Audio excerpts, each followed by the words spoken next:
everyone. Hope you guys had a lovely tea. So we'll now begin our last round of talks by Professor Xu and Professor Wang. So Professor Xu, please. Thank you for coming. I understand this is not a typical academic talk, it's rather sort of for the purpose to kind of solicit any kind of collaborative opportunities. So what I end up doing is to sort of give you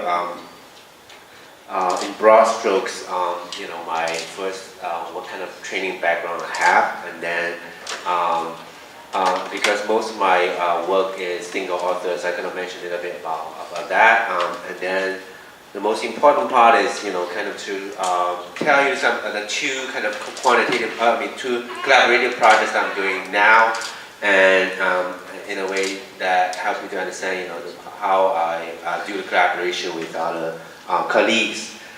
Then I will wrap up with potential areas of collaboration. So I got my PhD from Yale in sociology, and my background is more like comparative historical sociology, sort of looking at these revolutions, rise of capitalism, nation state. That's kind of a big question, and particularly interesting what people call contention politics, movements, states, power politics, that kind of big stuff. And I'm also kind of influenced by what commonly people would say cultural turn in humanity and social science, that taking culture and meaning more seriously in historical explanation. So that's kind of my background. And my work has been, mostly qualitative, that involves, going to archives and reading archival materials, published sources. There's some interviews of people who are involved in the historical process that I study. I have start doing some quantitative work through collaboration, although I had didn't really do that until this point. I was kind of typical, I guess, Asian student. When I went to the grad school, I had a science major. I was actually a chemistry major in college, so I have strong background in math, but in grad school that was not my interest. So always I got this A+ in statistics, but never bothered to use it again. So this is really like only recent kind of month that I guess last year I can start doing quantitative stuff.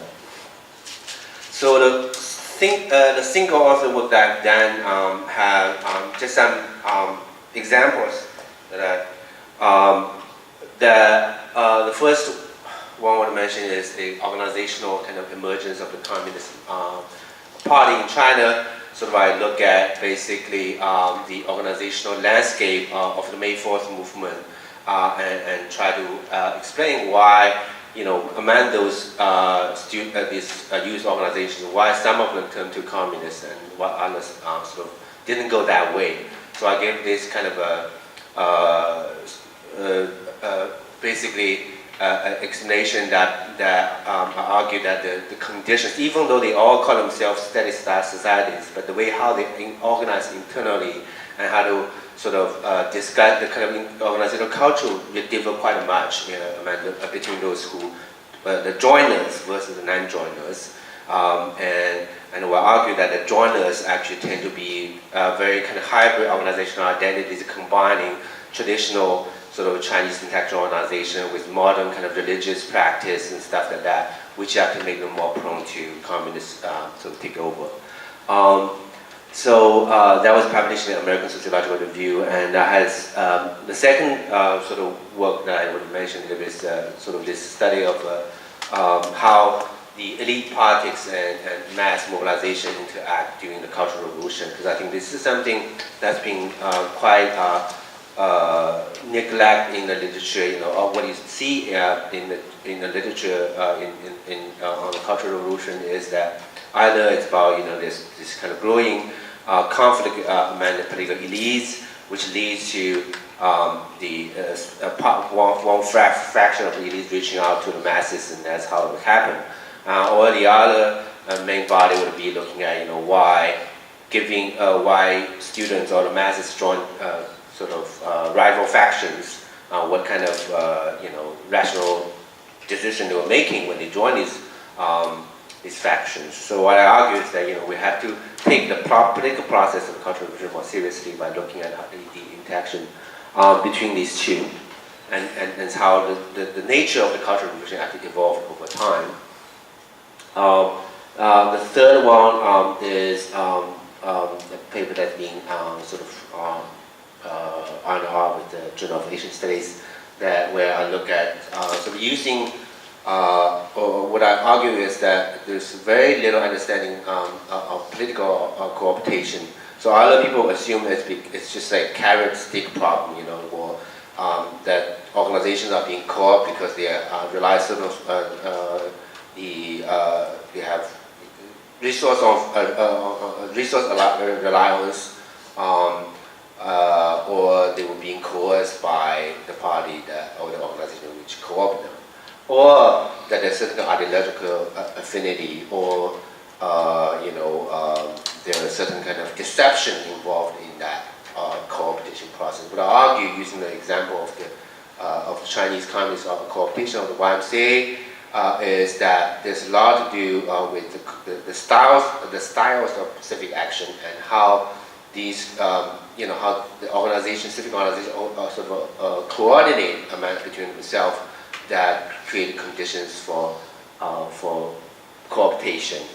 And the last one, before I move on to collaboration, is a study of sort of the communist, in the period when the Chinese communists developed very rapidly in the Chinese countryside, what kind of connection that the sort of the growth on the ground and the changing political organizational culture within the party, and I argue sort of using this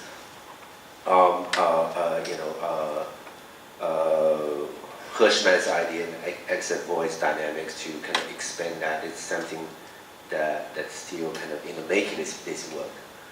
Now I want to move on to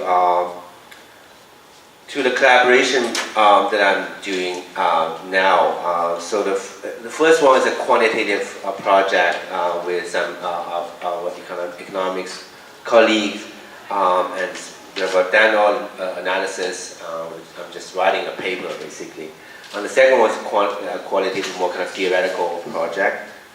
The quantitative, so I'll instead of walking through the major content of that, the project, so I just tell you, how did I get involved in that, and the way how we approach the project, right? So the project was started by Professor Ivan Pong's team, right? They kind of start. This is question the agrarian causes of the Chinese Communist Revolution. It's a very classical question, why the communists win over the nationalists and took over the state power, right? And it's being a subject of debate for more than half of a decade, half of a century. And so Professor Ivan Pong's team sort of amassed a lot of data basically from the county gazetteers, and they did they test each kind of propositions that are being advanced by currently the existing literature, whether it's about, let's say, the impact of Japanese aggression, or the effectiveness of communist mobilization, or the attractiveness of their social economic policy, or some sort of ecological conditions. These are, there's a variety of propositions that have been advanced. So they test each hypothesis. The result was very mixed. So I was initially kind of approached to give some comments. So what I suggest was that this is there's already a comparative sociological kind of literature, huge literature on the causes of the agrarian causes of the revolution. Reaching all the way back to Tocqueville. In mid-century, you have Barron Moore, Theodore Scottbull, and more recently, also another more recent literature. So I said, we will type to that literature and see if we can sort of test some new idea on that. And what I sort of initially, so I sort of started having this idea, we should try the state centralization as a really important mechanism. which is not being really well addressed in the literature on the Chinese Communist Revolution. That's how, so I was then asked to take over the project to the next stage. This is just a visualization of this communist takeover. So the red one and the yellow one sort of shows the great patterns. That's the initial data they gathered from the candidates. Then when I joined in, I said, we need more data, particularly about state centralization, and we need the administrative records of the KMT, the nationalist government. So I ended up digging this more than 2,000 volumes of these administrative records, going through each of all of them and to find data that could be good indicators of the theory that I want to test, right? And also how to make them commensurable across different provinces, because we are looking at the three provinces in central China, which was the territory, the most contested territory during the revolution. What we did was using this data. So basically, I guess I'm going to move fast. The argument that I want to test was, Tocqueville has this idea already when he wrote about the French Revolution, that state centralization really sort of, the rise of the state building its apparatus in the countryside sort of inadvertently create conditions for revolution. And there's a Chinese sociologist, Xiaohong, who's kind of godfather of Chinese sociology. So there was similar analysis in the 40s about what's going on at the time. And what he argued was that the state centralization disrupt the balance between state elite and local sort of norms and leads, that balance of power, and that sort of turn the state agents into predatory sort of agents over peasants and create sort of revolutionary condition. And there's other kind of scholars have similarly advanced a similar idea. What we did is to we have decided we need to look at state penetration, and so I did data eventually find local militia being very important indicator of the force of militia force, because this was a major measure by the central state to control, to increase their penetration to local society, and we predict that would increase the tax restriction, because you have now a bunch of kind of state agents who try to tax them a lot more than they did before, partly because for their own interest. And then through some mediator would lead to sort of communist success. And we did that. I was pretty nervous when I finished all this data collection and turned it to the RAs. And what I guess I won't have time to go through the details. But anyway, it turned out the result sort of very satisfactorily conformed our theory, and what we see was that there was this that state centralization increased, sort of worsened this local social fabric that leads to tax extraction, and then create conditions for the communist social economic policy to flourish and lead to their success. So the second, I'll move on to the second collaborative project. So this is also in a way a product of serendipity.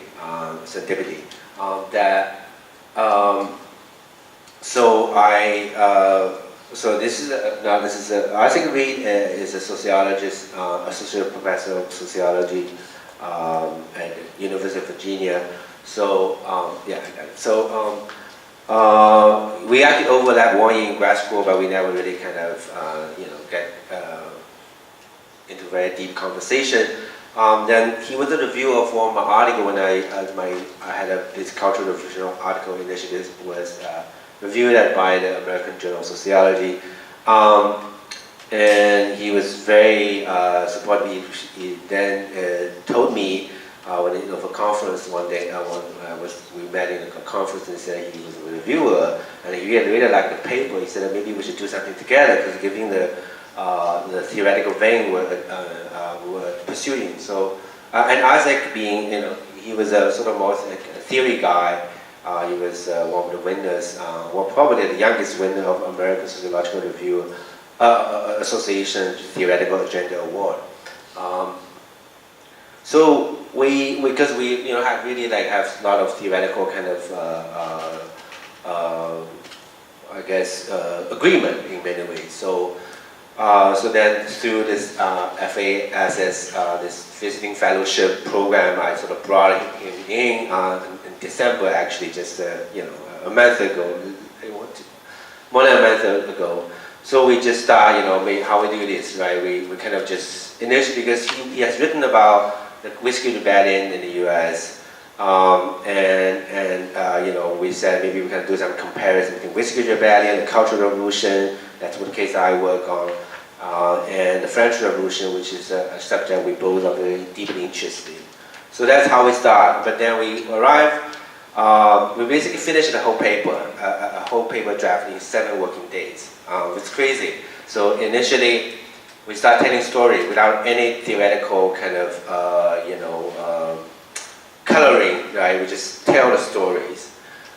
Whiskey Rebellion, the Cultural Revolution, and then we kind of try to do the French Revolution. Then we figure out maybe we should use the Cultural Revolution as this sort of paradigmatic case of the kind of theory we want to argue, right? So what we do is that because we both are very unsatisfied with this current theory of power, which tends to, a lot of them go from certain kind of left Weberianism, that power is a certain source of power, whether it's military power, economic power, or ideological power. We will kind of look at more interesting theory of power that's more about, politics on the go, something that's always in making. And we believe that the whole kind of performative term in humanities and a bit of social science is useful for that purpose. So we end up using, this is Shanghai January Storm, 1967, Shanghai Revolution. So we argue that the Cultural Revolution really sort of tells us quite a lot about this power on the go. And we propose this theory, and it's so because during a certain kind of historical transformative event, that there's a breakdown of certain kind of clarities of social situation, and there's a lot of ambiguity in those situations. Who's in charge? And in particularly revolutionary situation, there's a question of revolutionary sovereignty. Who has the right to exercise violence, right? And that's what happened. This is the trouble with the Cultural Revolution. So we argue, we sort of focus on, we add these 2 concepts, hermeneutical ambiguity, because there's already a lot of, in the mainstream, theoretical mainstream, in comparative historical sociology, there's one school that's more focused on finding the causes of the certain historical outcome through, giving conditions. There are now that focus a lot on contingent happening occurrence in the process, but it's less kind of focused on that emergent structure in those kind of transformative event. So we argued that we have to take hermeneutical kind of cultural aspect of those contingent events seriously, and we argue also this is a concept from performative term, performative felicity. We use 3 kind of waves of violence to show that. Anyway, I guess I'm running out of time. So basically, that shows that the other style of my collaboration is more kind of just sit down, write together, pushing each other to articulate, So anyway, lastly, I just want to say that. My main kind of interest, I think is about these patterns and dynamics of large-scale conflict movement and state building in modern Asia. And I would welcome any kind of opportunity to collaborate in that regard, maybe even beyond those kind of scope. I'm familiar with modern Chinese historical data. That's kind of something that I always do. And if you are interested in discussing that, I'll be happy to do that. And I think I have some strength in setting up a research, to make how to make some research interesting. And theory, that's, I always teach theory. That's something I'm kind of good at that. And even though I'm not a linguistic, I'm actually quite good at writing. That's what I would say. Okay. Thank you.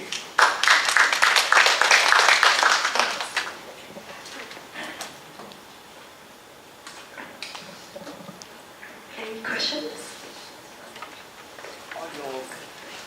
On your first proposal, I just wondered whether among the agrarian groups that were joining or supporting the Communist Party, to what extent were they influenced by some kind of idealism? Is there something, is that too abstract? In other words, not just livelihood questions, but some ideals, whether it's nation building, nationalism against the Japanese, or some idealism about more like the peasant rebellions of the past, poverty and against the rich and so on. Yeah. What degree of idealism was involved?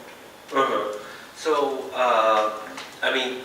the early scholarship would be, say, peasant nationalism, that's of course ideology. They, because they were suddenly these peasants who been sort of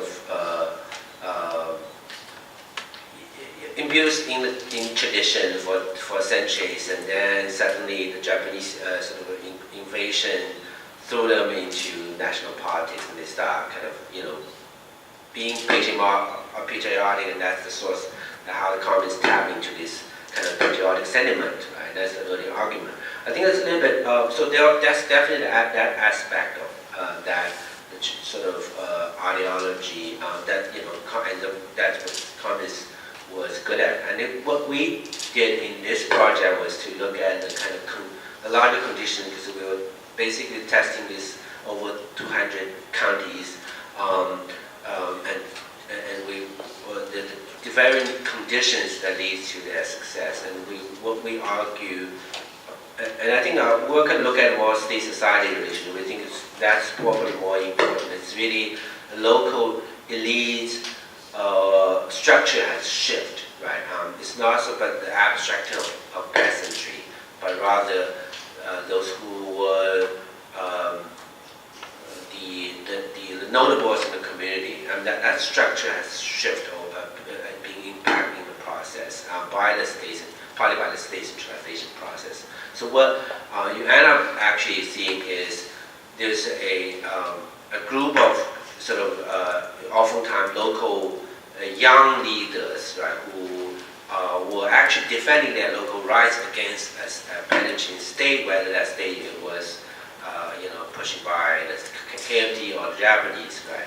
So these are people who end up going along with the communists, and what we see is this larger kind of pattern behind that, which is you would actually first have this shock on the local government structure and local elite structure before that could happen.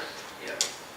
May I follow up a little bit by asking whether some of the traditional organizations, whether the young people I was thinking of for idealism, but for the established groups, whether they're based on religious organizations or secret societies, or even gangs and so on, local tough guys and so on. To what extent were they converted to some of the ideals of the Communist Party, or to what extent were they forced to take part all else kind of situation? What were the proportions? Can you work that out, the proportions? So I will only have some inklings from basically case studies, right? I'm sort of more familiar with, but because it's hard to quantify that aspect, right? Because the local organization, I have thought about, how do we do this, right? In terms of the local sort of social organizations, whether it's temple organization, village organization, or so-called redemption team societies. But it's hard to find data across all these counties simply because there's no data for us to do that. Whereas, so most data that I got, from my side was that there was really in the 1930s the KMT, because they want to reform local government, so that they conduct a lot of research on that. So I got my data basically from those data, this research that I don't know if anybody has used them at all. I think probably I'm the first guy to have used this, to try to quantify them. But other than that, it's hard to quantify local organizational landscape in a way that will be commensurable across different counties. So that's, but I had a sense that the conversion story is more important. That a lot of them was these local organizations that are being tapped into by the communists. Thank you for the question. Thank you very much.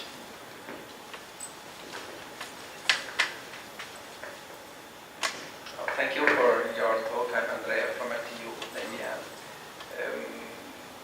I want to do something on the methodology first and on the practice second. So on the methodology, you are starting from sociology. Yeah. You are approaching a human experience, which you call revolution according to historical records. And you are approaching it using some historical methodology, and you are adding something else, it seems, from other disciplines, maybe from political sciences, and the three of them create a methodology, as a new approach. The first question is, how did you select the method for your methodology? How did you pick up something from sociology, something from history, something from political sciences to get into your toolkit? And how do you assess the toolkit? How do you say that this toolkit is useful to get into what you want to do in the theoretical side? In practice, when you say tell the story without any theory, on which ground can you do it? Okay, that's two very challenging questions. So I guess that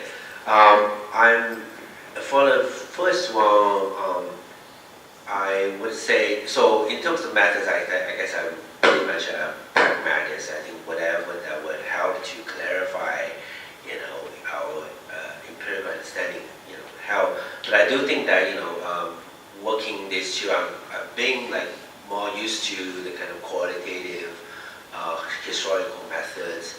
Then once I start, quantitative, I do this thing that very different kind of styles of inquiry. I would say that, my sense is that quantitative sort of data would be able to better able to show some kind of pattern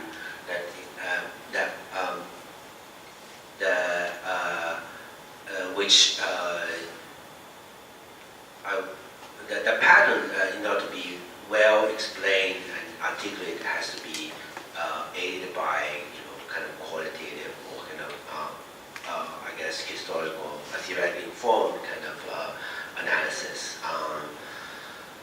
So that would be, I guess, my tentative answer to your first question. The second question, I think, I guess what I was saying was that that because my co-author and I, we didn't sort of talk that much before we kind of start this project. So we just thought, we don't want to kind of impose. So it's, of course, every story is theoretically informed. We were just saying that we try to tell the historical narrative in a way that's makes it exciting. It's more like a historian telling, let's say what happened in August 4th in 1979 in France, right, in Paris. So we just tell the historical narratives. Then we kind of think about the ways of what makes that exciting, right? And then we kind of say maybe there's something about power being performative. That's sort of we kind of start picking up, right? So that's wrong way of doing that, I think, yeah. Okay, thank you. Okay, I think we have one last question. Yes. So, I'm Wu from NTU as well, and I work a lot with contemporary civic organizations in China. So, would you mind say a few more words about your findings of the political cooptation of them? Okay. The YMCA is still alive, still in China, so it's still sort of relevant. Yeah, but they are no longer a autonomous organization, right? So, of course, YMCA, they don't even know that YMCA was a huge deal in China, in the 1920s and 30s. But so,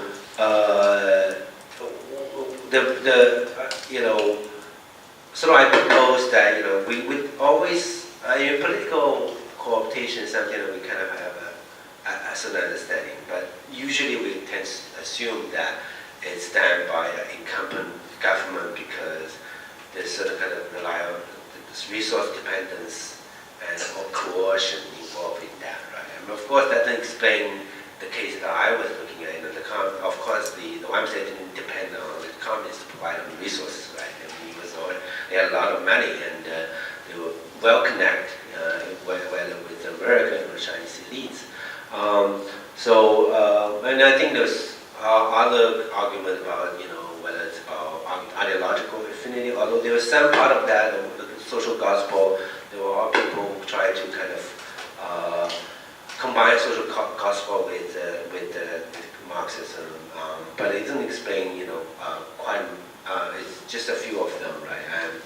And there was also, this issue of deception, whether, you being co-opted because you were deceived by these, let's say, the Nazis suddenly, co-opt this workers' organization because they somehow had the wrong idea of the Nazis' intention. I think that often was only partial explanation. So what I proposed was that, we have to look at the way how these organizations internally coordinated. And I think YMCA, to put it very simply, in China at the time, there was sort of a growing kind of different styles of civic action within the YMCA. You have the city association, student association, having a very different, divergent kind of way of doing stuff. And so what happened was that they were splitting up almost, because there was also divergent debate among them. But they were only kept together because there was an interest in for the national committee to keep them together so that they could, because the city organization was being secularized, the student organization was still pretty much Christian dominant. So they want to keep that so that they get more funding from national, because it was pretend to be still a Christian organization, even though the city organization was already very secularized anyway. So there are all kind of reasons why so I use this kind of a theory of loose coupling from organizational theory and say this is an effective solution in the short run, but somehow create more kind of long-term problem for them. And I use a lot of archival documents showing these, how the communists use basically the student organization as a gateway into the YMCA, but at the same time they were able to draw a lot of resource and benefits from the city associations. And so what you have very striking stories about, these long-term mission, the Christian pastors, who during the Cultural Revolution turned out to be already a long-term communist agent with the YMCA. Anyway, that's a long kind of story. Yeah, but what I argue is that those existing explanations they don't explain because they don't address this organizational coordination problem that I'm more interested in.